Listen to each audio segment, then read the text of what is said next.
post-show rebound phase. So we're going to talk about a couple different scenarios here. We're going to still try to capitalize on gains while getting our health back in check before we start the off-season phase. These cruise phases, these post-show phases are where most guys blow it. You know, they let body composition get out of control, their insulin sensitivity goes to shit, and then before they can even start an off-season phase, they have to cut again to get themselves back in a position where they can have a successful off-season phase. If you start your off-season phase fat, you're not going to get much out of it. You know you're going to want to eat lots of good food and push and get crazy pumps in the gym and get big, but at least with all these things in play, your body's actually going to use it. It's just a really good time to take advantage of and make gains. This is the preferred way. This is how I like to do it with my clients. You know, again, as long as the health is in check, this is what I like to do for myself. I always get a good result and always reach a new level of physique.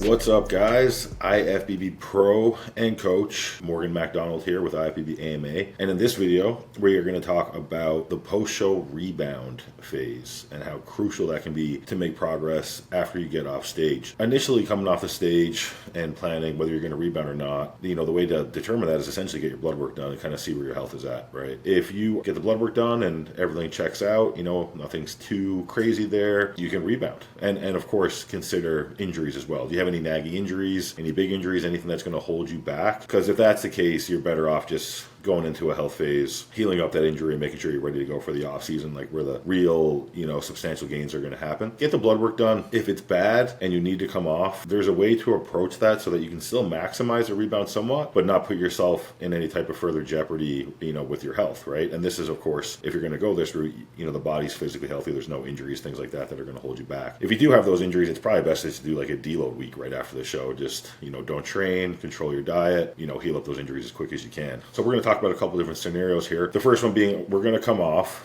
but our body's healthy, that we are going to still try to capitalize on gains while getting our health back in check before we start the off-season phase. First thing you're going to do is drop all steroids other than test. So all anabolic steroids. So your Tren, Masteron, Primo, whatever you're running, get those out. You're going to run your test 200 to 300 milligrams per week. You know, that's a pretty common TRT dosage for a bodybuilder. So the orals are out, the Clen is out. What do we want to keep in? If we're running like something like retatrutide, which is very common these days, that's why I'm mentioning it, you're going to want to like slowly titrate off of that, because you don't want to just like go post-show, come off the retatrutide, appetite is crazy, uncontrollable, you eat your ass off, and then you gain a bunch of fat. Like that's like worst case scenario. So we want to keep the Reta in, but start to slowly lower it. So maybe if you're at like 2 mgs a week, go down to 1.5 mgs a week, and then the following week 1 mg, following week 500 micrograms, etc., right until you come off. You can kind of just manage that based on how you feel and how your appetite is. There's nothing wrong with keeping it in if, you know, your digestion is good and it's helping you control the appetite and not lose body composition, essentially. Things like SLU and MOTS-C, again, very popular these days in prep.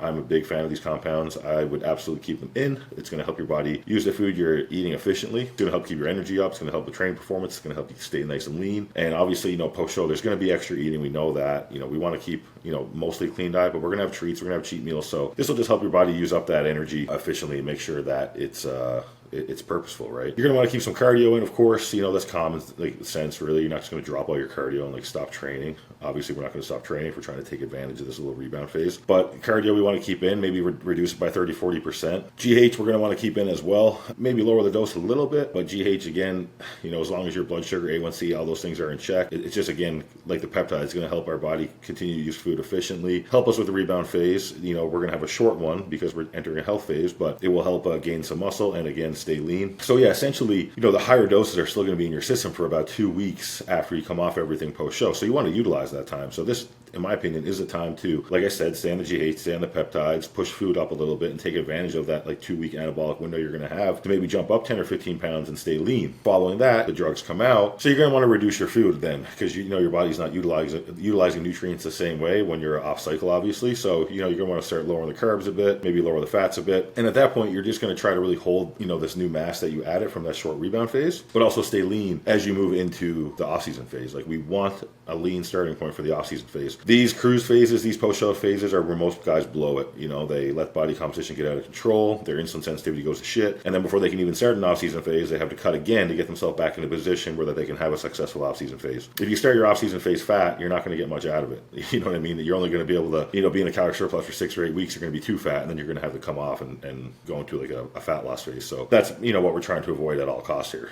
Okay, so now to the fun part. We get our blood work done, everything checks out, our body feels good, we know we keep training and pushing it in the gym. So this is something I did recently. After my last showing, my blood work was great, so I decided to stay on for an 8-week rebound phase, which I'm like in the last 3 weeks of now. So basically, your trend got to go. That's not a discussion. The trend has to go. That's a harsh compound. It's harsh on your body. It's harsh on your brain. We don't want to be on that any longer than we need to, and we don't need it to capitalize on this rebound phase at all, right? So the trend got to go. The orals got to go, right? The Winstrals, Anavar, Anadrol, Clen, we want to take that stress off the cardiovascular system from the Clen, so that's got to go. But for anabolics, we can keep on the test. We can, if you're running Masteron, you can keep that in. I actually like to take the Masteron out because I find it can actually hold me back from like really filling out and getting full like I want to in the rebound. Give or take that one. It's kind of up to you. If you're someone who blows up really easily post-show, maybe a good idea to keep that in. I'm someone who struggles to rebound. Like I really got to push the food, and my metabolism gets really crazy fast, and it's hard to eat enough to even grow. So I take the Masteron out. Primo's great for rebound phases because it's not really bad on the side effect side at all, and pretty anabolic, so it can really help you fill out and catch the rebound. Yeah, so the most common would be like test mass Tren. So take the Tren out. Mass, you can take it out or leave it in. Primo, if it's in there, leave it. If it's not, maybe you could add it. Same thing with like MPP, something you could add in, especially just for like a short 6 to 8 week rebound blast. It's going to get in your system fast because it's a fast acting ester, so you'll be able to capitalize on the benefits of that pretty quickly. GH, again, we're going to keep that in, of course, right? The difference with this phase is that